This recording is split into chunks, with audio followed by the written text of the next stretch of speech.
কাজ করার সময়, গ্রিডি অ্যালগরিদম বোঝার সময় যে দুই একটা ফান্ডামেন্টাল আন্ডারস্ট্যান্ডিং থাকতে হয়, সেই রকম আন্ডারস্ট্যান্ডিং নিয়ে আমরা একটু আলোচনা করব আজকের ক্লাসে। বেশিক্ষণ সময় লাগবে না, হয়তো 30-40 minute, what ever. So next যে ফিজিক্যাল ক্লাস আমাদের সোমবারে, সেইখান থেকে আমরা গ্রিডি অ্যালগরিদম গুলা দেখা শুরু করব। আজকে একটু ইন্ট্রোডাক্টরি আলোচনা হবে কিছু ফান্ডামেন্টাল জিনিসের ব্যাপারে। আর আমরা একটা গ্রিডি অ্যালগরিদমের ধরেন হাফ দেখবো আর কি। হাফ দেখবো বলতে বোঝাচ্ছি যে জাস্ট প্রবলেমটা নিয়ে একটু আলোচনা করব, সিমুলেশন নিয়ে একটু আলোচনা করব, বাট আমরা কংক্রিট ভাবে শেষ করব না আজকেই। স্লাইড গুলা তো আবার 30 সেকেন্ড ওয়েট করেন, আমি একটু পেন ড্রাইভ থেকে স্লাইডটা ওপেন করে রাখি এখনই।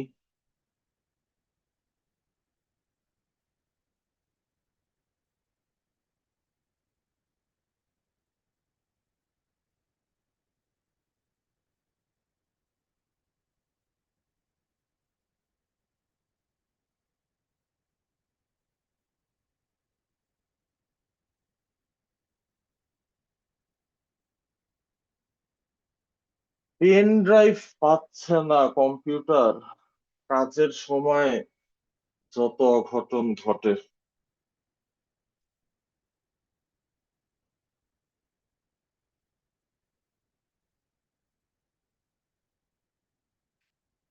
পেন ড্রাইভ পাচ্ছে না, একটু গুগল ক্লাসরুম থেকে আমি ডাউনলোড করে নেই, একটু ওয়েট করেন আপনারা।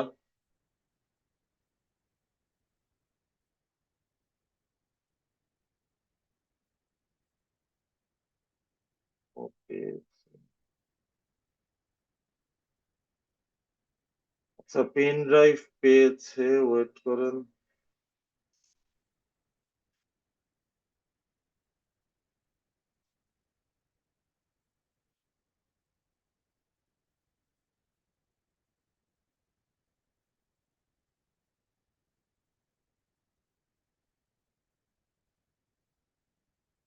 হ্যাঁ, আমরা শুরু করি, চলেন। আমরা প্রথমে একটু মনে করব যে এতদিন আমরা কি পড়লাম। তো আমরা লাস্ট কয়েকটা ক্লাসে মেইনলি আলোচনা করেছি ডিভাইড অ্যান্ড কনকয়ার অ্যালগরিদম নিয়ে। মার্জ সর্ট আর কুইক সর্টের উপরে আমাদের ডিসকাশনটা ফোকাসড ছিল। তো মার্জ সর্টের যে স্টেপ বাই স্টেপ সিমুলেশন, সেইটা আমরা একটু দেখি, বা পিকচার ছবি দেখলেও হবে। এই ছবিটাই আমরা তাহলে দেখি। সবাই দেখতে পাচ্ছেন ছবিটা ক্লিয়ারলি? জি জি স্যার। স্যার। আচ্ছা, তো আমি কি বলি একটু মনোযোগ দেন। দাঁড়ান, জুমে মার্কিং টুল গেল কই, এই তো। স্মার্ট সর্টে আমরা ইনিশিয়ালি একটা সিঙ্গেল অ্যারে নিয়ে শুরু করি। এই যে আমি নীল রঙের লাইন টানছি বা জিনিস লিখছি, এইটাও কি আপনারা পরিষ্কার দেখতে পাচ্ছেন? ব্লু কালারের লাইন বা রাইটিং। জি স্যার। এটাকে কি আরো মোটা করা যায় কিনা? আহ, আচ্ছা, দেখতে পাইলে এইভাবেই লিখি। সো প্রথম ধাপে আমরা একটা অ্যারে নিয়ে কাজ শুরু করি। আমাদের প্রতিবার যে কাজটা করতে হবে, অ্যারেটাকে দুইটা ভাগে ভাগ করতে হবে। সো প্রথম স্টেপে একটা অ্যারে, একটা অ্যারের নাম্বার অফ এলিমেন্ট বা ইন্টিজার সংখ্যা হচ্ছে এন। আমরা যখন সেকেন্ড স্টেপে যাব, তখন আমরা যে ছোট ছোট অ্যারে গুলা দেখতে পাচ্ছি, এইটার নাম্বার অফ মেম্বার্স তাহলে কত? ফার্স্টের স্টেপে যদি এনটা মেম্বার থাকে, সেকেন্ড স্টেপের ছোট ছোট অ্যারে গুলাতে মেম্বারের কাউন্ট কত? উম, হ্যাঁ, আবার বলেন একটু।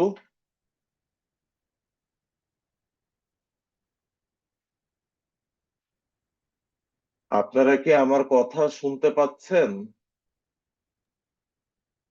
জি স্যার। আচ্ছা, যখন আমরা সেকেন্ড স্টেপে যাব তখন অ্যারের সংখ্যা হচ্ছে 2টা, আর প্রতিটা অ্যারেতে নাম্বার অফ এলিমেন্ট হচ্ছে n/2।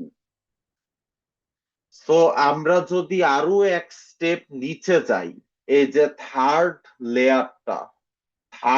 লেয়ারে ছোট ছোট অ্যারের সংখ্যা হচ্ছে 4টা।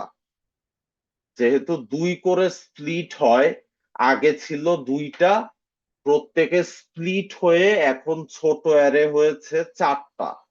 বাট প্রতিটা ছোট অ্যারেতে মেম্বারের কাউন্ট কত? n/4। তো এই স্টেপটার পরে আমরা যখন মার্জ সর্টের রিকারশনের বেস কেসে চলে যাচ্ছি, এই যে এই লেয়ারটা যেখানে প্রতিটা এলিমেন্ট বা ইন্টিজার ভ্যালু একটা সিঙ্গেল সেলের ভেতরে আছে, এবং ওই সিঙ্গেল সেলটাকেই আমরা একটা অ্যারে হিসাবে কনসিডার করছি।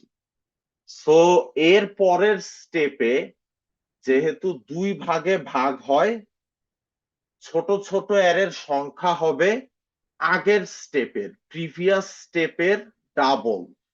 প্রিভিয়াস স্টেপে নাম্বার অফ সাব অ্যারেস ছিল 4, তাহলে এই স্টেপে নাম্বার অফ সাব অ্যারে হবে তার ডাবল, মানে 8। আর প্রতিটা সাব অ্যারেতে এলিমেন্ট আছে কয়টা করে? প্রতিটা সাব অ্যারের মেম্বারের সংখ্যা কত এই স্টেপে? 2টা। এই যে এই স্টেপটা দেখতে পাচ্ছেন কার্সরের মুভমেন্ট? মানে এই জি যে স্যার। আমি এইট যে লিখলাম, 8-এর পাশে যে এই ধাপটা, এই ধাপে সাব অ্যারের সংখ্যা কত, এবং প্রতিটা সাব অ্যারেতে মেম্বার বা এলিমেন্টের সংখ্যা কত? স্যার এটা 4টা স্যার। 4টা নাকি 8টা? আমার স্যার এই 8টা। হাইলাইট দেখা 8টা। যাচ্ছে না? 8টা স্যার, 8টা। 8টা। আর 8। হ্যাঁ, প্রতিটা সাব অ্যারেতে মেম্বারের সংখ্যা কত? এক সাব করে। অ্যারে তো 8টা, 1 করে। আচ্ছা, ঠিক হ্যাঁ, আছে। তাহলে আমরা বেস কেসে পৌঁছে গেলাম, তাই না? আমরা সিঙ্গেল একটা অ্যারে দিয়ে শুরু করেছিলাম, যেখানে মেম্বার ছিল এনটা। প্রতিটা ধাপে অ্যারেটাকে 2টা পার্টে ডিভাইড করতে করতে আমরা বেস কেসে পৌঁছে গেলাম, যেখানে 8টা সাব অ্যারে আছে, এবং প্রতিটা সাব অ্যারের মেম্বার কাউন্ট হচ্ছে এক্স্যাক্টলি 1। তো যখন আমরা বেস কেসে পৌঁছে যাই, এরপরে রিকারশন আর ফার্দার আগায় না, রিকারশন তখন ব্যাক করতে থাকে। সো প্রতিটা ছোট ছোট পার্টকে মার্জ করা হয়, পাশাপাশি 2টা সাব অ্যারে নেওয়া হয়, সেই সাব অ্যারে গুলাকে মার্জ করা হয়, যেটা আমরা এখন এই যে এই স্টেপটা থেকে নিচের দিকে যাওয়ার সময় অবজার্ভ করব। সো দেখেন, এই যে এই স্টেপটা থেকেই তো মার্জ করা শুরু হবে। লাইক আমরা 0 কে নিব আর 2 কে নিব, 2টা ইন্ডিভিজুয়াল এলিমেন্ট। এই 2টা এলিমেন্টকে আমরা সর্টেড ওয়েতে মার্জ করব। সো 2টা সিঙ্গেল এলিমেন্টকে যদি আমরা মার্জ করি, তাহলে নতুন অ্যারের সাইজ কত হবে? 2টা ইন্ডিভিজুয়াল এলিমেন্টকে আমরা মার্জ করলাম, তাহলে যে বড় সাব অ্যারেটা আমরা পাবো, সেই বড় সাব অ্যারেটার মেম্বার কাউন্ট কত? কয়টা ভ্যালু থাকবে সেই সাব অ্যারেটাতে? কেউ 2টা যদি ভ্যালু। একটু বলেন। 2টা ভ্যালু থাকবে, এক্স্যাক্টলি। সো আমরা ইন্ডিভিজুয়াল 2টা এলিমেন্টকে মার্জ করে সাইজের একটা সাব অ্যারে পেলাম। এই ঘটনাটা প্রত্যেকের জন্যই ঘটবে। 10 আর 5 থেকে পাবো 5 আর 10, -6 আর 7 থেকে পাবো -6 and 7, 20 আর 2 থেকে পাবো 2 আর 20। তাহলে এই যে মার্জ অপারেশন, ছোট সাব অ্যারেকে জোড়া লাগানো, এই মার্জ অপারেশনের সময় এই যে স্টেপটা, বাউন্ডারি দেওয়া বা হাইলাইটেড স্টেপটা, এই স্টেপে আমাদেরকে কয়টা ভ্যালু নিয়ে কাজ করতে হচ্ছে? এই স্টেপে ভ্যালু আছে কয়টা? এনটা ভ্যালু আছে, তাই না? বা আমাদের এই এক্সাম্পলের ক্ষেত্রে 8টা ভ্যালু আছে। দেয়ার আর 8 ভ্যালুস। আমরা যখন মার্জ করছি, আমরা কি 8টা ভ্যালুই ব্যবহার করছি, নাকি কম কিছু ভ্যালু মার্জ করলেই কাজটা হয়ে যাচ্ছে? যদি অন্যভাবে জিজ্ঞেস করি, মার্জ করার সময় কোন এলিমেন্ট কি বাদ থাকে যাকে কনসিডার না করলেও হয়, নাকি সবগুলা এলিমেন্টকে আলটিমেটলি কনসিডার করতে হয়? কোনটা সিচুয়েশন? সবগুলোকে কনসিডার করতে স্যার হয়েছে। সবগুলোকেই কনসিডার করতে হবে।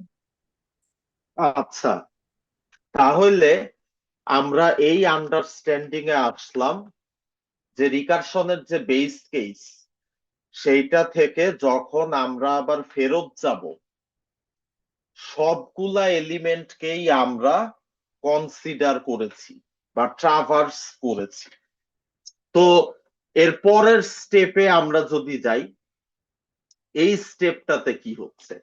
আগের স্টেপে তো আমরা এনটা ভ্যালুই কনসিডার করলাম, আমরা দেখতে পাচ্ছি। এখন নিচের এই স্টেপে সাব অ্যারে কয়টা? 4টা। আমরা 2টা করে সাব অ্যারে নিয়ে মার্জ করব। তাহলে 4টা সাব অ্যারে, প্রতিটা সাব অ্যারেতে অল্প কিছু ভ্যালু আছে, বাট এই স্টেপেও কি আমাকে আলটিমেটলি সবগুলা এলিমেন্টই কনসিডার করতে হচ্ছে না? লাইক এই 2টা ছোট সাব অ্যারে, এদের 2জনকে মার্জ করব। এদের 2জনের কিন্তু কোনো ডিপেন্ডেন্সি নাই পরের সাব অ্যারে গুলার সাথে। তো এই 2টাকে নিলাম, মার্জ করে বড় একটা সাব অ্যারে পেলাম। তারপরে তারপরের 2টাকে নিলাম, মার্জ করে বড় একটা সাব অ্যারে পেলাম। তাহলে এই যে স্টেপটা আমরা মাত্র আলোচনা করলাম, এই স্টেপে কতগুলা এলিমেন্ট আমাদেরকে ট্রাভার্স করতে হচ্ছে বা কতগুলা এলিমেন্ট নিয়ে কাজ করতে হচ্ছে? কেউ অ্যান্সারটা দেন। এই যে আমি লাইন টেনে রাখছি, এই বরাবর যে স্টেপটা, এই স্টেপে টোটাল কতগুলা এলিমেন্ট নিয়ে আমাদেরকে কাজ করতে হচ্ছে? তো কয়টা? 8টা স্যার। 8টা। ফোর তার মানে এনটা, তাই না? জি আমাদের স্যার। এখানে এনই তো 8। তাহলে আশা করি আপনারা বুঝতে পারতেছেন যে আমি কি বলতে চাচ্ছি। এই যে সেকেন্ড লাস্ট যে স্টেপটা, এই স্টেপে 2টা সাব অ্যারে, প্রতিটা সাব অ্যারের নাম্বার অফ এলিমেন্ট হচ্ছে n/2। তাহলে 2টা সাব অ্যারের উপরে আমরা যদি লুপ চালাই, আমাদেরকে তো তাহলে এনটা এলিমেন্টই কনসিডার করতে হচ্ছে। সবাই কি বুঝতে পেরেছেন আমি কি বোঝাতে চাচ্ছি? বা কেউ বুঝতে পারছেন না, কোনো কনফিউশন আছে, আমাকে কোশ্চেন করেন। কারো কি কোথাও কোনো কনফিউশন আছে যে কি নিয়ে আলোচনা করা হচ্ছে বা কি বোঝানো হচ্ছে? No sir. আচ্ছা, তাহলে এই আলোচনাটা মোটামুটি শেষের দিকে। আলোচনার মেইন পয়েন্টটা হচ্ছে যে আমরা যখন মার্জ সর্টে রিকারশন থেকে ব্যাক করতে থাকি, প্রতিটা ব্যাক করার স্টেপেই আমাদেরকে এনটা এলিমেন্টই কনসিডার করতে হচ্ছে। যে কয়টা স্টেপ থাকবে প্রতিটা স্টেপে সবগুলা এলিমেন্টই কনসিডার করা হবে, কাউকে বাদ দেওয়ার কোনো সুযোগ নাই। এই লেখাটা এখানে লিখে বোকামি হয়েছে, কারণ এটাকে মুছে দিতে হবে। একটা স্ক্রিনশট নিয়ে রাখি যাতে আমাদের কাজে লাগলে আমরা রেফার করতে পারি। সো আচ্ছা, এখন আমরা নতুন একটা প্রবলেম সম্পর্কে আলোচনা করব এবং স্টেপ বাই স্টেপ বোঝার চেষ্টা করব যে আসলে কিভাবে প্রবলেমটা সলভ করা যায়। তো এইটার জন্য আমরা নোটপ্যাড কি দেখতে পাচ্ছেন? মনে হয় না দেখতে পাচ্ছেন, রিশেয়ার করতে হবে। দাঁড়ান, আহ,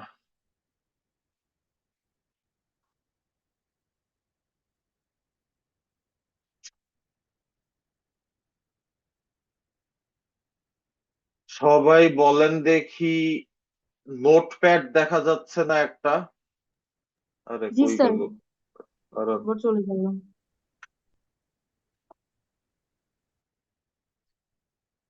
আচ্ছা, আশা করি সবাই দেখতে পাবেন, এর থেকে আর বড় করা যায় না।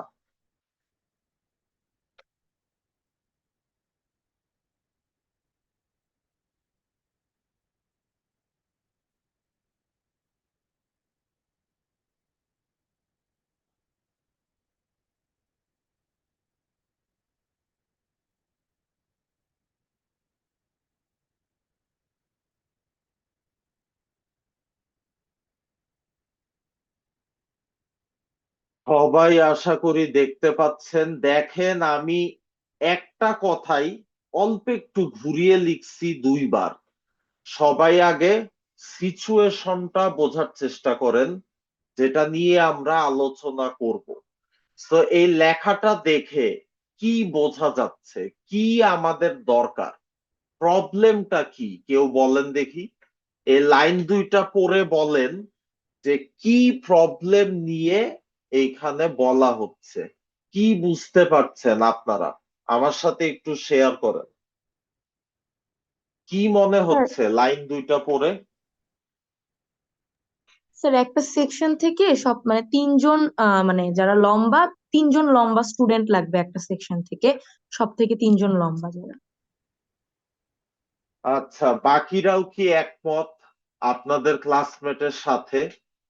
জি আপনাদের স্যার। ক্লাসমেট যে ব্যাখ্যাটা দিলেন, বাকি সবাই কি কাছাকাছি জিনিসই চিন্তা করেছেন, নাকি ডিফারেন্ট আরো কোনো অপিনিয়ন আছে কারো, বা নতুন কোনো অপিনিয়ন কি কারো আছে এই দুইটা লাইন সম্পর্কে?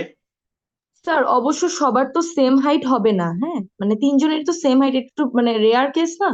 তো ধরেন কাছাকাছি সব থেকে একজন বড় নিলেন, তারপরে তার কাছাকাছি আরেকজনকে নিলেন, মানে এটাও একটা চিন্তা করা যায় স্যার। হুম, আপনি সুন্দর পয়েন্ট বলেছেন, এটাই আমরা আলোচনা করতে যাচ্ছি। তবে আপনার আগের বারের স্টেটমেন্টে একটা 5% কনফিউশনের উইন্ডো ছিল। যাই হোক, তাহলে আমরা সবাই যেটা বুঝতে পারছি যে কথার কথা, ইস্ট ওয়েস্টের একটা সেকশনে, একটা সাবসেক্টে 30 জন স্টুডেন্ট আছে। সেকশন তো মিনিমাম 30 ক্যাপাসিটির হয় মোটামুটি, তাই না? তো 30 জন স্টুডেন্ট একটা সেকশনে আছে। আপনারা সবাই কি কালচারাল ক্লাবের স্পেস চিনেন? লেভেল 2 তে কালচারাল ক্লাবের স্পেস মানে যেখানে সারাদিন স্টুডেন্টরা পার্কে বসে আছে, এরকম ভাবে বসে থাকে, গান বাজনা করে, নাচানাচি করে। জি স্যার। আচ্ছা, ট্রিপল সবাই সি। চিনেন? হ্যাঁ, ট্রিপল সি। ট্রিপল সি আবার কি? আমি তো আবার এটা চিনি না। হ্যাঁ, হ্যাঁ ওইটার নামই।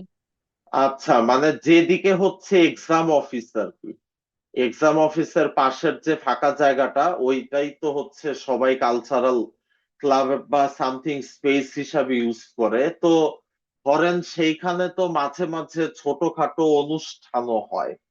সো ধরেন সেইখানে একটা অনুষ্ঠান হবে, একটা প্রোগ্রাম হবে, সেই প্রোগ্রামটার জন্য ডেকোরেশন করা হচ্ছে।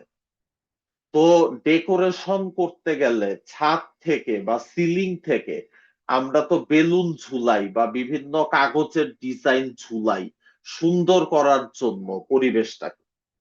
এখন সমস্যা যেটা দেখা দিয়েছে সেটা হচ্ছে যে ইস্ট ওয়েস্টে ধরেন বর্তমানে কোনো লম্বা মই নাই। মই বা ল্যাডার এটা তো আমরা ব্যবহার করি ওপরে ওঠার জন্য, উঁচু কিছু ধরার জন্য। সো ছাদে ডেকোরেশন ঝোলানোর জন্য যে লম্বা মইটা দরকার, যে মইয়ে উঠে দাঁড়ালে আমি ছাদ ছুঁতে পারবো হাত দিয়ে, সেই মই নাই, ভেঙে গেছে, কেউ চুরি করে নিয়ে গেছে, ফেলে দিচ্ছে, হোয়াট এভার, সেই মইটা নাই। এটা হচ্ছে মেইন কথা। তো তাহলে কিরকম ল্যাডার আছে বা মই আছে? ছোট হাইটের বা মিডিয়াম হাইটের, বড় লম্বা হাইটের কোনো ল্যাডার নাই ইস্ট ওয়েস্টে। তা এখন ছাদ থেকে যেহেতু ডেকোরেশন ঝোলাতে হবে, কি করা যায় এখন? এই ছোট মই বা মাঝারি সাইজের মই, এইটা দিয়েই তো আমাকে চেষ্টা করতে হবে, তাই না? এখন লম্বা মইটা যদি থাকতো, যে কেউ ওই মইতে উঠলে ছাদ ধরতে পারত। কিন্তু মিডিয়াম সাইজের যে ল্যাডার বা মই, ওইটাতে উঠলে ম্যাক্সিমাম স্টুডেন্টই ছাদ ধরতে পারবে না, ছাদ পর্যন্ত পৌঁছাতে পারবে না। এই সিচুয়েশনে আমরা কি করতে পারি যাতে ছাদে ডেকোরেশন ঝুলানোর কাজটা আমরা সামহাউ শেষ করতে পারি? কি স্টেপস আমরা নিতে পারি? আমরা যেটা করতে পারি, কথার কথা, একটা ক্লাসরুমে আমরা ঢুকবো, ঢুকে সেই ক্লাসরুমে যে সেকশনের ক্লাস হচ্ছে সেই স্টুডেন্টদের ভেতর থেকে আমরা 3 জন স্টুডেন্টকে নিব। 30টা স্টুডেন্ট থেকে 3টা স্টুডেন্ট আমাদেরকে সিলেক্ট করতে হবে। এখন আমার হযবরল কথা যদি এতক্ষণ বুঝে থাকেন, তাহলে কেউ বলেন দেখি যে কিভাবে আমরা 3টা স্টুডেন্টকে সিলেক্ট করব? লাইক যার নাম সবচেয়ে বড় তাকে সবার আগে নিব, নাকি যার সিজিপিএ সবচেয়ে বেশি তাকে সবার আগে নিব, নাকি যে হাইটে সবচেয়ে লম্বা তাকে সবার আগে নিব? কিভাবে আমরা 3জন স্টুডেন্টকে সিলেক্ট করব যাতে ছাদে ডেকোরেশন ঝোলানোর কাজটা ঠিক মতো শেষ হয়, বা অ্যাটলিস্ট ম্যাক্সিমাম প্রবাবিলিটি আমরা এনশিওর করতে পারবো যে ছাদে ডেকোরেশন ঝোলানোর কাজটা তাড়াতাড়ি আগাবে, ঠিক মতো শেষ হবে? এইটা এনশিওর করার জন্য কিভাবে আমরা 3টা স্টুডেন্টকে সিলেক্ট করব, কোন ক্রাইটেরিয়ার ভিত্তিতে? হাইটের ক্রাইটেরিয়া। হাইটের ক্রাইটেরিয়া সবচেয়ে ছোট 3জনকে নিব নাকি কাদেরকে নিব? না স্যার, সবচেয়ে মানে বড় লম্বা প্রথমে একজন, স্যার মানে সবচেয়ে সবচেয়ে লম্বা লম্বা নিব, height, তার থেকে একটু ছোট, তারপরে তারপরে একটু ছোট। তার কাছাকাছি একজন হাইট, তারপরে তার কাছাকাছি একজন হাইট, এরকম। আচ্ছা, তাহলে আমরা আশা করি সিচুয়েশনটা বুঝেছি, এবং আমাদের মধ্যে থেকে 2-3 জনের অপিনিয়ন হচ্ছে যারা সবচেয়ে লম্বা তাদেরকে সিলেক্ট করতে। তো আমি এখন কিছু এক্সাম্পল ডেটা এখানে লিখি বিষয়টা বোঝানোর জন্য। সো আমরা কতগুলা হাইট ভ্যালুস নেই, আলোচনা সিম্পল রাখার জন্য আমরা ধরে নেই হাইট হচ্ছে ইন্টিজার ভ্যালু। সো যে ভ্যালুগুলো আমি লিখবো এগুলো জাস্ট ডামি ভ্যালু বোঝানোর জন্য। ওই রিয়েল লাইফে কারো হাইট 6 ফুট, আমাকে লিখতে হবে 6 ফিট বা 72 ইঞ্চিস, এতখানি রিয়েলিস্টিক ভাবে আর ভ্যালু গুলা লিখলাম না, জাস্ট কয়েকটা ইন্টিজার নাম্বার আমরা লিখি র্যান্ডমলি। সো র্যান্ডমলি কতগুলা ইন্টিজার নিতে থাকি, জিরো তো হবে না, জিরো মানে তো এখনো মায়ের পেটে। আহ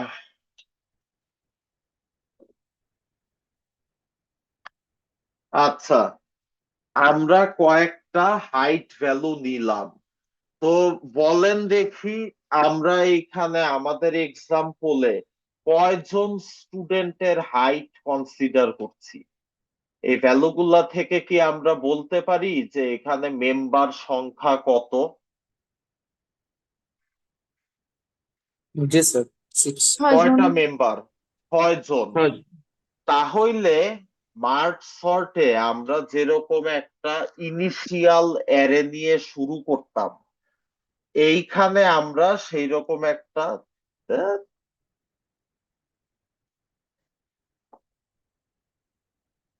10 টাকা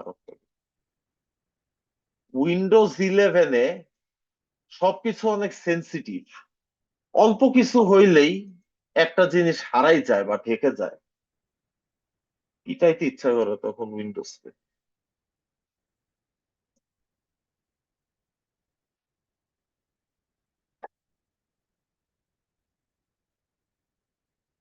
আমার স্লিপিং টুল এই যে এখানে দেখেন, সিচুয়েশনটা দেখেন, মার্জ সর্টে আমরা একটা অরিজিনাল অ্যারে নিয়ে শুরু করতাম যেখানে নাম্বার অফ এলিমেন্ট হচ্ছে এন। বর্তমানে যে প্রবলেমটা আলোচনা করা হচ্ছে এইখানেও আমরা একটা সিঙ্গেল অ্যারে দিয়ে শুরু করছি, এই সিঙ্গেল অ্যারেতে এন এর ভ্যালু বা নাম্বার অফ মেম্বার্স হচ্ছে 6। তাহলে number of values to be considered is n or 6. So এইটা হচ্ছে ইনিশিয়াল স্টেপ। ইনিশিয়াল স্টেপে number of values to be considered is n or 6। এই পর্যন্ত সবার কাছে ক্লিয়ার কি আলোচনা করা হচ্ছে?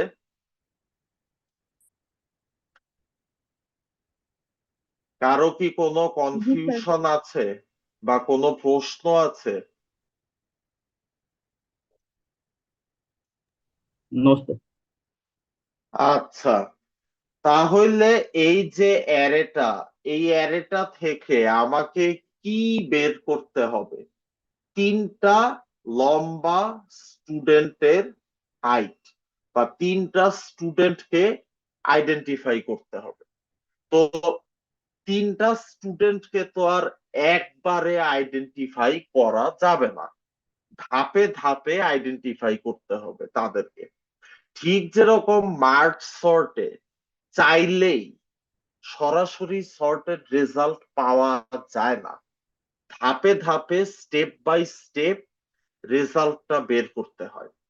একই রকম ভাবে এইখানেও আমরা ধাপে ধাপে সবচেয়ে লম্বা 3জনকে আইডেন্টিফাই করব। তো তাহলে স্টেপ 1, সবচেয়ে লম্বা যে স্টুডেন্টটা তাকে আইডেন্টিফাই করব। তাহলে স্টেপ 1-এ অ্যারেটা হচ্ছে এইরকম। আরেকটা ইনফরমেশন একটু লক্ষ্য করে রাখেন, এই যে আমি 2টা পিলার দিয়েছি বা পাইপ সিম্বল দিয়েছি, এই পিলার বা পাইপ সিম্বলের অর্থ হচ্ছে অ্যারেটার কতটুকু আমি কনসিডার করব এই স্টেপে। সো এখন যেহেতু পাইপ সিম্বলের ভেতরে 6টা মেম্বার আছে, তাহলে আমাকে অ্যারেটার 6টা মেম্বার বা সব এলিমেন্টকে কনসিডার করতে হচ্ছে। সো স্টেপ 1-এ n হচ্ছে 6। এখন বলেন দেখি যে ম্যাক্সিমাম হাইট ভ্যালু কোনটা আইডেন্টিফাইড হবে এই স্টেপে? আমরা তো হাইয়েস্ট হাইট ভ্যালুটা বের করব। হাইয়েস্ট হাইট ভ্যালু কোনটা?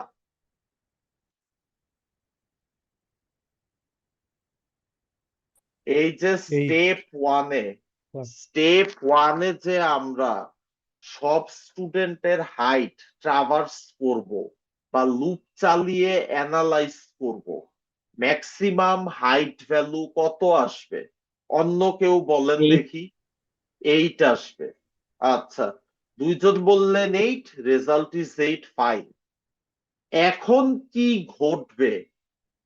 সবাই খুবই মনোযোগ দেন। এখন যে জিনিসটা ঘটবে এইটাই আমি বোঝানোর জন্য এতগুলা কথা বললাম। সো স্টেপ ওয়ানে আমরা আইডেন্টিফাই করলাম 8 কে, তাই না? তাহলে আমরা কি জিনিসটা একটু চেঞ্জ করে লিখতে পারি যে অ্যারেটা আমাদের কাছে আছে, সেই অ্যারেটাতে আমরা অল্প একটু চেঞ্জ করব। চেঞ্জটা কি? চেঞ্জটা হচ্ছে এইরকম যে আমরা যাকে ম্যাক্সিমাম হাইট হিসাবে পেয়েছি সে চলে যাবে কারেন্ট কনসিডারেশনের লাস্টের ইন্ডেক্সে। সো কারেন্ট কনসিডারেশন কতটুকু? এই দুইটা পাইপ সিম্বলের ভেতরে 6টা এলিমেন্ট, এরা কারেন্ট কনসিডারেশন। তো এদের ভেতরে লাস্ট হচ্ছে 3, 3 এর জায়গায় আসবে 8, আর 8 এর জায়গায় চলে যাবে 3। লক্ষ্য করেন, সবাই মনোযোগ দেন। যেটা ম্যাক্সিমাম ভ্যালু হিসাবে আসলো তাকে আমরা কারেন্ট কনসিডারেশনের লাস্টের ইন্ডেক্সে বসালাম, আর লাস্টের ইন্ডেক্সে যে ছিল তাকে নিয়ে আমরা 8 এর যে প্রিভিয়াস স্পট সেইখানে বসালাম। এইটা হচ্ছে প্রথম স্টেপ ম্যানিপুলেশনের। সেকেন্ড স্টেপটা কি?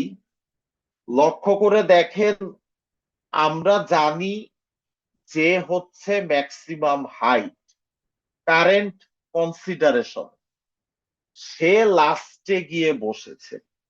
এখন আমরা যখন এর পরে আবার স্ক্যান করব সেকেন্ড হাইয়েস্ট ভ্যালুটা বের করার জন্য, তখন কি আমাদের 8 কে ইউজ করার কোনো দরকার আছে? 8 হচ্ছে ম্যাক্সিমাম হাইট। ও তো আর এর পরের রেজাল্টটাতে কোনো ভূমিকা রাখবে না, ও অলরেডি সিলেক্টেড।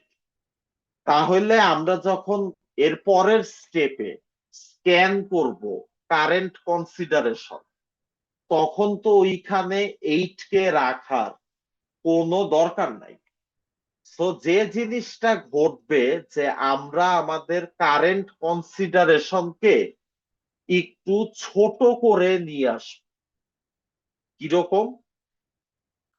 আমাদের কারেন্ট কনসিডারেশনের যে এন্ডিং পয়েন্টটা সেইটা এক ঘর বামে আসবে। কেন এক ঘর বামে আসবে? বিকজ ও যদি এক ঘর বামে আসে তাহলে ওকে আর স্ক্যান করতে হবে না। এই যে লাস্টের সেলটা যেখানে ম্যাক্সিমাম হাইটটা আছে, ওকে তো এর পরের স্টেপে স্ক্যান করার কোনো দরকার নাই। ও অলরেডি ফাইনাল রেজাল্টের একটা পার্ট। তাহলে আগের স্টেপে যদি 6টা এলিমেন্টকে কনসিডার করা হয়, নেক্সট স্টেপে একটা এলিমেন্ট কম কনসিডার করলেও হবে। কোন এলিমেন্টটাকে কম কনসিডার করব? যাকে ম্যাক্সিমাম হাইট হিসাবে পেয়েছি। সো এই যে কনসিডারেশনের এন্ডিং লেভেল বা এন্ডিং মার্কার, এইটা এক ঘর বামে চলে আসবে। 8 কে আমরা নেক্সট টাইম স্ক্যান করব না, ট্রাভার্স করব না।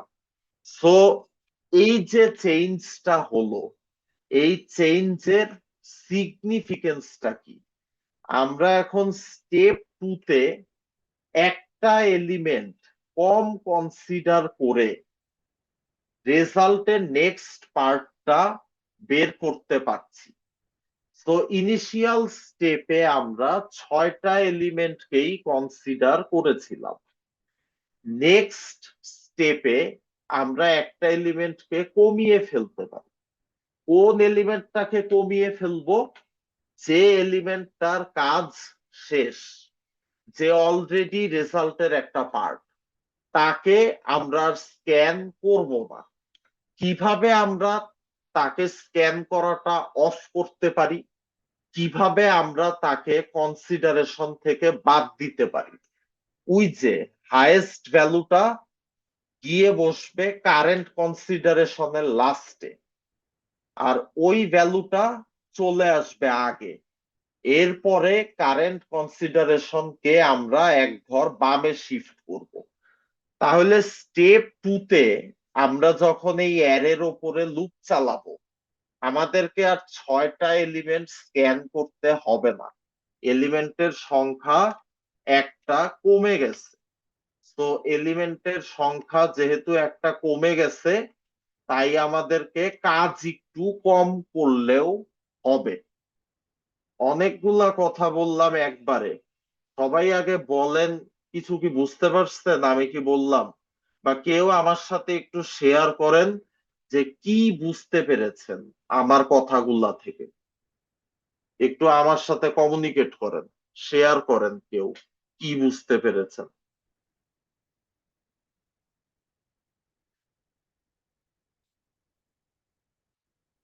স্যার এখানে যে ধরেন আমরা 6টা এলিমেন্ট নিয়ে কাজ করছি না ফার্স্টের থেকে, তো এখানে হ্যাঁ, আমাদের টার্গেট ছিল highest 3 height values of students in a section, ঠিক আছে?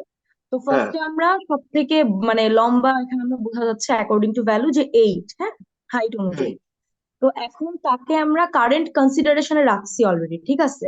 এখন কারেন্ট কনসিডারেশনে রাখছি যেহেতু, বাট সেই 8টা কিন্তু 4 এর পরে ছিল, রাইট? তো এখন সেটাকে আমরা লাস্টে মানে লাস্ট ইন্ডেক্সে নিয়ে আসলাম, হুম, স্ক্যান করে। তো এখন আমরা ওইটা আমাদের ফাইনাল রেজাল্টের একটা পার্ট হয়ে গেছে, ঠিক আছে? এই জন্য হুম, সেটাকে আমরা আর স্ক্যান করব না ফার্দার। এই জন্য হ্যাঁ, স্টেপ 2 তে আমরা 6টা এলিমেন্ট থেকে 5টা এলিমেন্টকে এখন স্ক্যান করব। হুম, স্যার এটাই বুঝছি। হ্যাঁ, এক্স্যাক্টলি, সুন্দরভাবেই মনে রাখছেন সবকিছু। বাকিরাও আশা করি কম বেশি বুঝতে পেরেছেন। কনফিউশন থাকলে আমার সাথে যোগাযোগ করেন, ক্লাসমেটের সাথে ডিসকাস করেন। So, আমরা তাহলে সিমুলেশনটা নিয়ে সামনে আগাই। স্টেপ 2 তে আমরা কনসিডার করছি 5টা এলিমেন্ট। এখন কেউ একটু কষ্ট করে বলেন যে স্টেপ 2 তে ম্যাক্সিমাম হাইট ভ্যালু কোনটা? অ্যারেতে যে ভ্যালুগুলো আমরা কনসিডার করছি তার ভেতরে ম্যাক্সিমাম হাইট ভ্যালু কোনটা? স্যার 5। 5. ম্যাক্সিমাম হাইট ভ্যালু হচ্ছে 5। তাহলে আমার রেজাল্ট আসলো 5। আমি রেজাল্টের আরেকটা পার্ট পেয়ে গেলাম।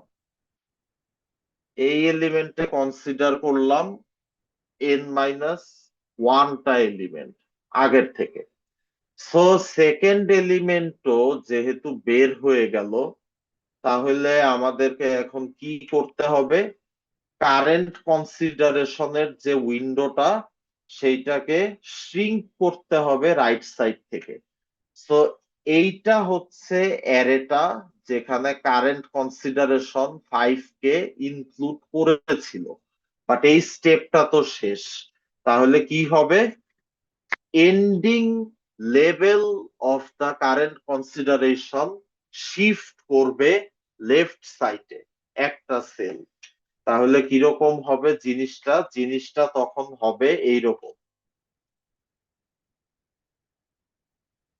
সবাই বলেন, বুঝতে পারলেন কি ঘটলো এখানে?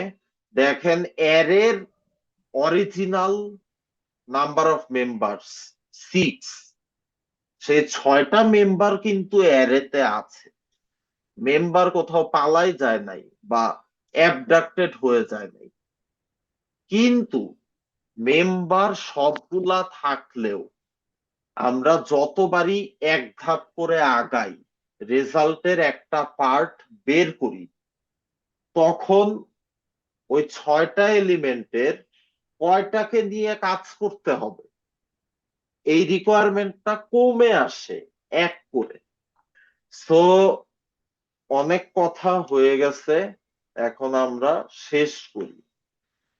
তো স্টেপ 3 হচ্ছে আমাদের লাস্টের স্টেপ, কারণ আমাদের 3টা স্টুডেন্টের হাইট হইলেই হবে। সো স্টেপ 3 তে আমাদের অ্যারের অবস্থাটা হচ্ছে এরকম। অরিজিনাল 6টা মেম্বারই অ্যারেতে আছে, বাট 6টা আমাদের টার্গেট না স্ক্যান করা। আমাদের টার্গেট হচ্ছে 4টা এলিমেন্টকে স্ক্যান করা। 2টা এলিমেন্টের আর কোনো ভ্যালু নাই আমাদের কাছে, ওরা অলরেডি রেজাল্টের পার্ট, তো ওদেরকে কনসিডার করার কোনো দরকার নাই। তাহলে সেকেন্ড স্টেপ থেকে থার্ড স্টেপে আসার সময়ও n-1 ঘটলো। মানে আগে 5টা এলিমেন্ট কনসিডার করতাম, এখন আমরা 4টা এলিমেন্ট কনসিডার করব। সো এই স্টেপে n এর ভ্যালুকে আমরা 4 ধরে নিচ্ছি। তো এই স্টেপে এই কারেন্ট কনসিডারেশনের কোন ভ্যালুটা সিলেক্টেড হবে? কারেন্ট 4 কনসিডারেশনে 4, তাহলে আমাদের রেজাল্ট হচ্ছে 4। এখন আমরা তাহলে ফাইনাল রেজাল্ট পেয়ে গেলাম এই কয়েকটা স্টেপ এক্সিকিউট করে। ফাইনাল রেজাল্ট বা সবচেয়ে লম্বা 3টা স্টুডেন্টের হাইট হচ্ছে 854। সো কারো কোনো প্রশ্ন আছে এই পর্যন্ত বা কোনো কনফিউশন আছে?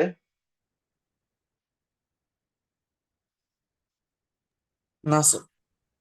আচ্ছা, এখন মার্জ সর্টের যে সিমুলেশনটা আমরা দাগাদাগি করে আলোচনা করলাম, সেই সিমুলেশনটার সাথে এই যে নোটপ্যাডে লিখে লিখে সিমুলেশন করলাম, এইটার ডিফারেন্সটা কোথায়? মেইন একটা ডিফারেন্স দেখেন, মার্জ সর্টে আমরা যখন সিঙ্গেল সেল থেকে ব্যাক করি, মার্জ করতে থাকি, ছোট সাব অ্যারেকে মার্জ করে বড় সাব অ্যারে তৈরি করি, প্রতিটা স্টেপে আমাকে কিন্তু আলটিমেটলি এনটা এলিমেন্টকেই কনসিডার করতে হচ্ছে, যেটা আমরা একটু আগেই আলোচনা করলাম।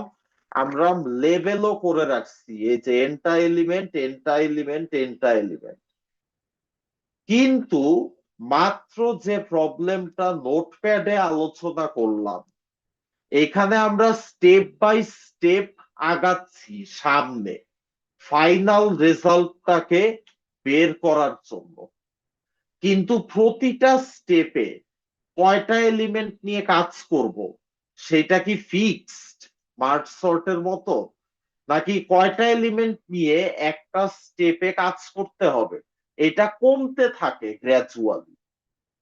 বলেন দেখি আপনারা, মার্জ সর্টের মতোই কি এখানে ফিক্সড প্রতিটা স্টেপে কয়টা এলিমেন্ট ট্রাভার্স করতে হবে, নাকি স্টেপ যত বাড়তে থাকবে কয়টা এলিমেন্ট কনসিডার করব সেইটার সংখ্যা 1 করে কমতে থাকবে? এটা কি ফিক্সড নাকি এটা ভ্যারিয়েবল নোটপ্যাডের এই সিমুলেশনটাতে? ভেরিয়েবল, ফিক্সড থাকবে না এটা। আচ্ছা, তাহলে এইখানে কয়টা এলিমেন্ট কনসিডারেশনে থাকবে, কয়টা এলিমেন্ট নিয়ে কাজ করতে হবে, এইটা চেঞ্জ হয়। অনেক আলোচনা হয়ে গেল, আর কিছুক্ষণের মধ্যেই আমরা র্যাপ আপ করব। তো আইডিয়াটা লক্ষ্য করেন, যত আমরা সামনের দিকে যাচ্ছি নোটপ্যাডের এই সিমুলেশনটাতে কয়টা এলিমেন্ট কনসিডার করতে হবে সেইটার সংখ্যা তত কমে যাচ্ছে।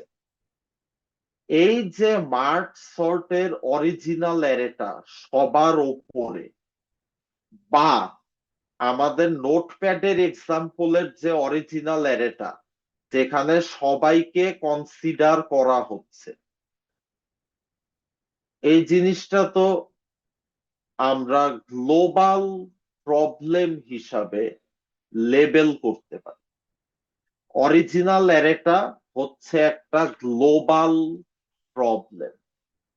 গ্লোবাল প্রবলেমে সলিউশন বের করার জন্য সবাইকে স্ক্যান করতে হয়। তো প্রথম স্টেপে যখন জিনিসটা গ্লোবাল প্রবলেম ছিল, আমরা 6টা এলিমেন্টকেই কনসিডার করেছি।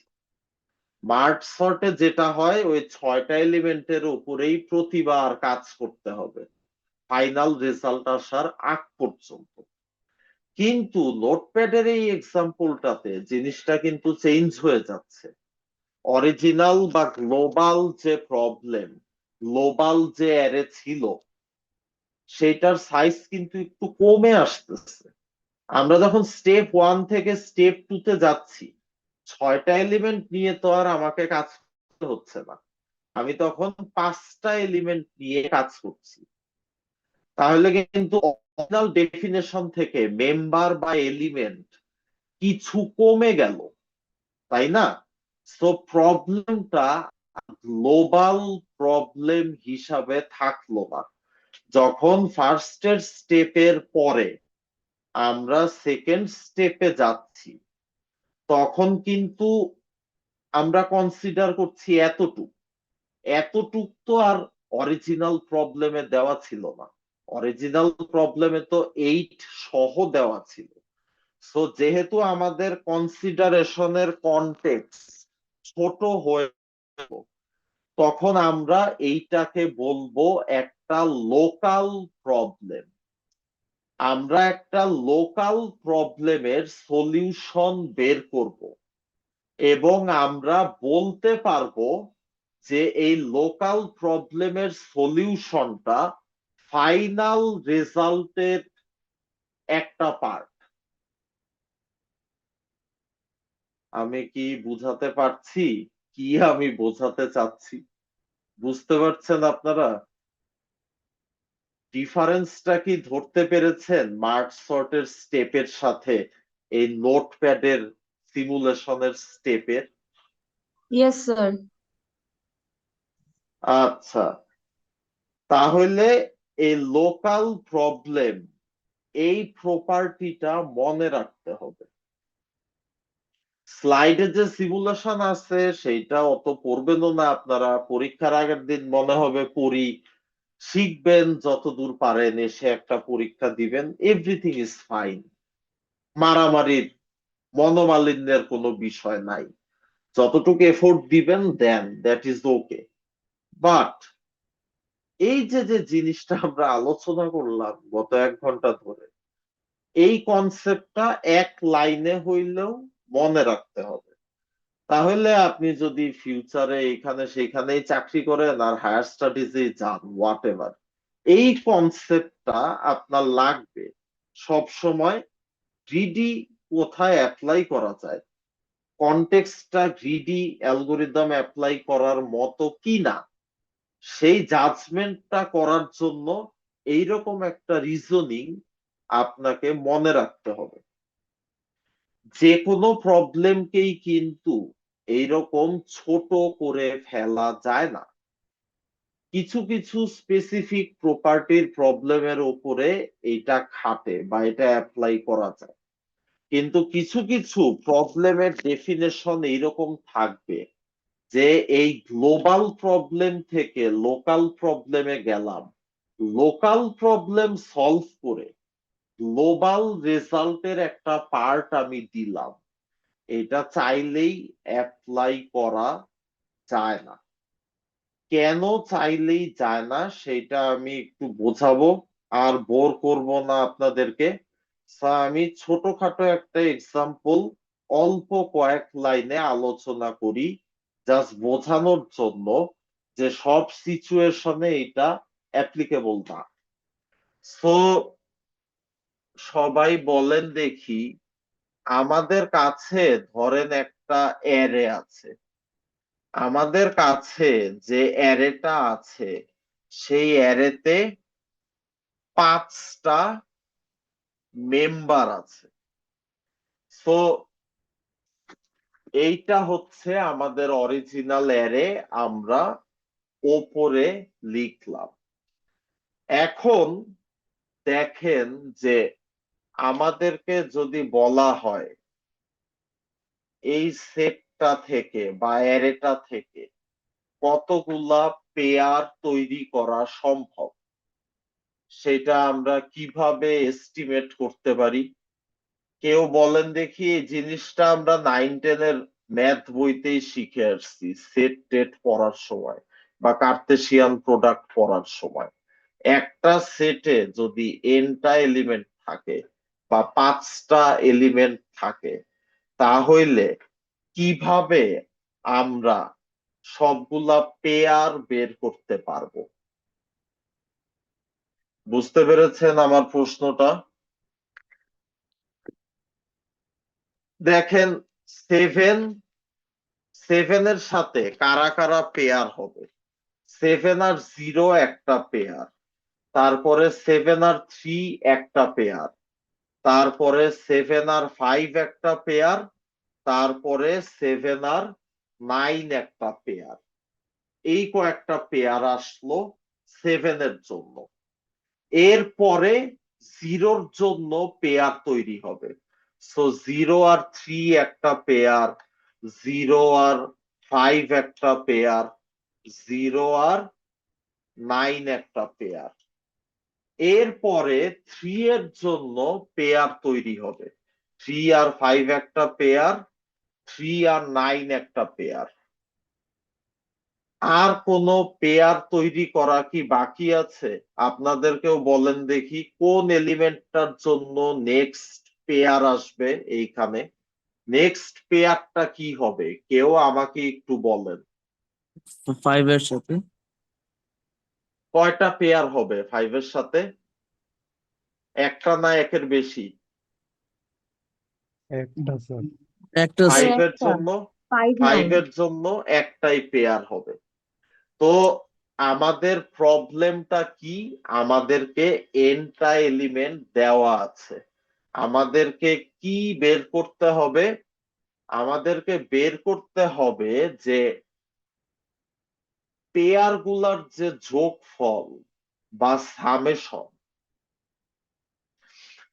এদের ভেতরে হাইয়েস্ট 2টা সামেশন ভ্যালু আমাদেরকে বের করতে হবে।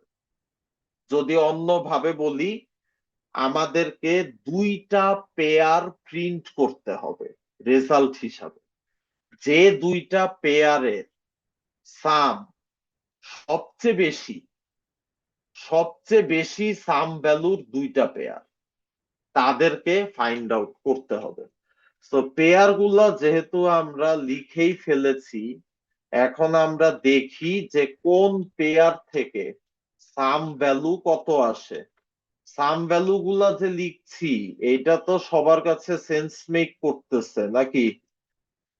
কারো কি কোনো কনফিউশন আছে যে কি হচ্ছে এখানে বা প্রবলেমটা কি? প্রায় শেষ আমাদের লেখা।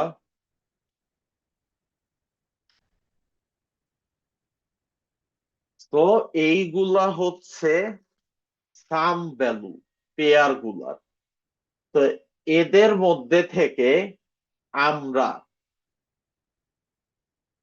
2টা পেয়ার নিব। যখন আমরা একটা মানে পেয়ারের ভ্যালু পেলাম যেটা কিনা হাইয়েস্ট, তখন আমরা কি সেই পেয়ার ভ্যালু থেকে চাইলেই এলিমেন্ট গুলাকে বাদ দিয়ে দিতে পারি? মানে বিষয়টা হচ্ছে এরকম, আমাকে 15 সেকেন্ড সময় দেন, আমি একটু এডিট করে নেই, এইখানে একটা ঝামেলা হয়েছে। তো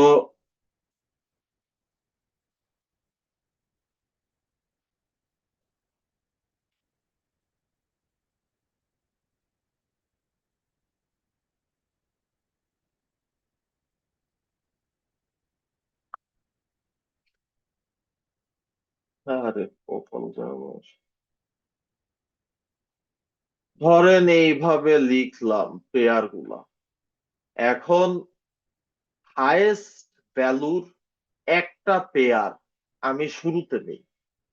আমি একটা লুপ চালাবো, নেস্টেড লুপ, কথার কথা, বা একটা লুপ পেয়ার বের করার জন্য। সো প্রথমবারে আমি সবচেয়ে হাইয়েস্ট সামের পেয়ারটা পেলাম। আপনারা বলেন দেখি এইখানে হাইয়েস্ট সামের পেয়ার কত? মানে হাইয়েস্ট সাম ভ্যালু কোনটা? এই যে পেয়ার গুলা 5 8 আছে, কোনটা? so last একটা 5 8 7 sorry 8 5 7 8 7 8 7 আর 8 হচ্ছে হাইয়েস্ট পেয়ার ভ্যালু।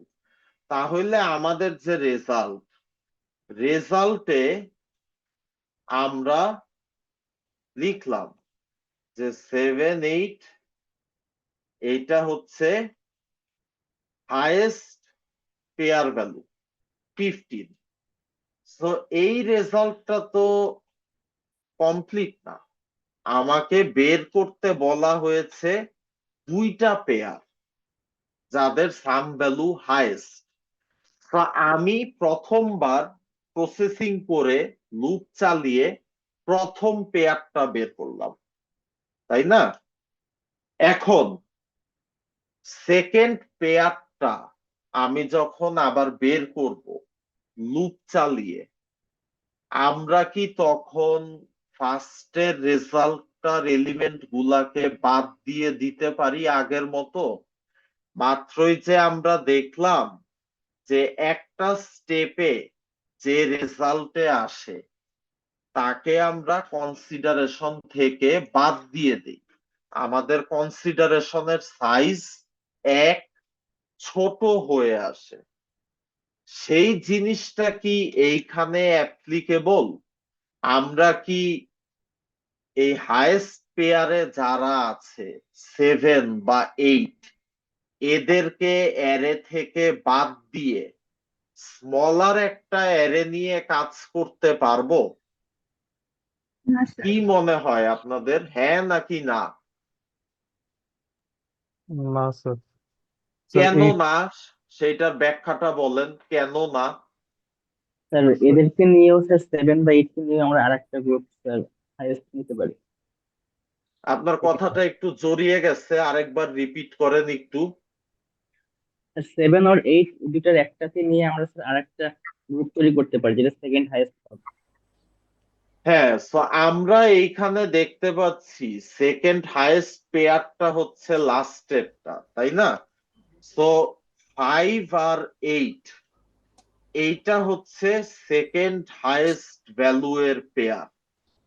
তো এই ক্ষেত্রে তাহলে কিন্তু অ্যারেটাকে ছোট করে ফেলা গেল না, বিকজ টোটাল যে রেজাল্টটা, টোটাল রেজাল্টের একটা পার্টে যাকে ইউজ করা হবে তাকে আবারও ফিউচারে ইউজ করা লাগতে পারে। যেহেতু ফিউচারে তাকে ইউজ করা লাগতে পারে, তাকে তো আমরা বাদ দিয়ে দিতে তাহলে পারবো না। তো আশা করি সবাই বুঝতে পারছেন যে চাইলেই ছোট করে ফেলা যায় না কনটেক্সটকে। এটা প্রবলেমের স্ট্রাকচারের উপরে ডিপেন্ড করবে যে আমরা স্টেপ বাই স্টেপ আগানোর সময় গ্লোবাল প্রবলেমটা কি ছোট হতে থাকবে, নাকি যতগুলা এলিমেন্ট অরিজিনালি ছিল সবগুলা এলিমেন্টকেই আমার প্রতিটা স্টেপে কনসিডার করতে হবে। যাই হোক, আসলে 30-40 মিনিটে শেষ হয় নাই, 1.5 ঘন্টা হয়ে গেছে। এখন আপনারা প্রশ্ন করতে পারেন, আপনাদের কোনো জিজ্ঞাসা আছে, কোনো কনফিউশন আছে, এনিথিং, প্রশ্ন করেন আমাকে। স্যার প্রথম যে অ্যারেটা আছে 7 0 3 5 8 হ্যাঁ, এটাকে এটাকে সর্ট করে আমি যদি হচ্ছে ম্যাক্সিমাম দুইটা ভ্যালু নেই, দেন ওর পরে থেকে আবার হচ্ছে যে নেক্সট ম্যাক্সিমাম যেটা আছে ওই দুইটা ভ্যালু নেই, তাহলে তো হওয়ার কিন্তু কথা। কিন্তু দাঁড়ান দাঁড়ান, আপনি যে কথাটা বললেন যে সর্ট করে ম্যাক্সিমাম 2টা ভ্যালু নিব, তাই না? হ্যাঁ তো এই অ্যারেটাকে যদি আমি এখন সর্ট করি, লিখেই ফেলি, 0, তারপরে হচ্ছে 3, তারপরে হচ্ছে 5, তারপরে হচ্ছে 7, তারপরে হচ্ছে 8, এটা তো সর্টেড অ্যারে হইলো, তাই না? হ্যাঁ যেটার কথা আপনি বললেন। তো আপনি বললেন যে সবচেয়ে বড় 2টা ভ্যালু নিব। হ্যাঁ, সবচেয়ে বড় দুইটা ভ্যালু নেবো, নেক্সট টাইম হচ্ছে 8 আর 5 নেবো। তো নেক্সট টাইম যখন আপনি 8 আর 5 নিবেন, আচ্ছা আমি আপনার জিনিসটা বুঝতে পারছি। হ্যাঁ, আপনি যেটা বলছেন তাতেও একই রেজাল্টই আসবে। আমি আজকে যেভাবে কথাটা বললাম, এইভাবে বলার কারণ হচ্ছে আইডিয়াটা বোঝানোর জন্য। বাট আমরা যখন গ্রিডি অ্যালগোরিদম গুলা দেখব, আমরা তখন দেখব যে এরকম স্টেপ বাই স্টেপ মেম্বার কমে। It make sense and it is valid, কিন্তু ইমপ্লিমেন্টেশনটা করার সময় অন্যভাবে ইমপ্লিমেন্ট করলে আইডিয়াটা ফাস্টার কাজ করে। আজকে বোঝানোর পার্সপেক্টিভটা ছিল গ্লোবাল প্রবলেম আর লোকাল প্রবলেম, এই 2টা কনসেপ্ট আপনাদেরকে বোঝানোর চেষ্টা করা। কিন্তু যখন আমরা গ্রিডি অ্যালগোরিদমের স্টেপ গুলা দেখবো, সলিউশন গুলা দেখবো, তখন আমরা দেখবো যে আমরা মেইনলি সর্টিং অ্যালগোরিদমই ব্যবহার করি, মানে normal generally greedy algorithm solve করার জন্য। বুঝতে পারছেন? হ্যাঁ স্যার। আর কারো কি কোনো প্রশ্ন আছে, কোনো জিজ্ঞাসা আছে? কোশ্চেন করেন।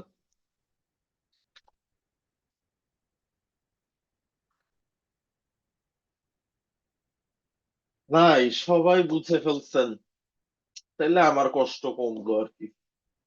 যাই হোক, তাহলে আমাদের ল্যাব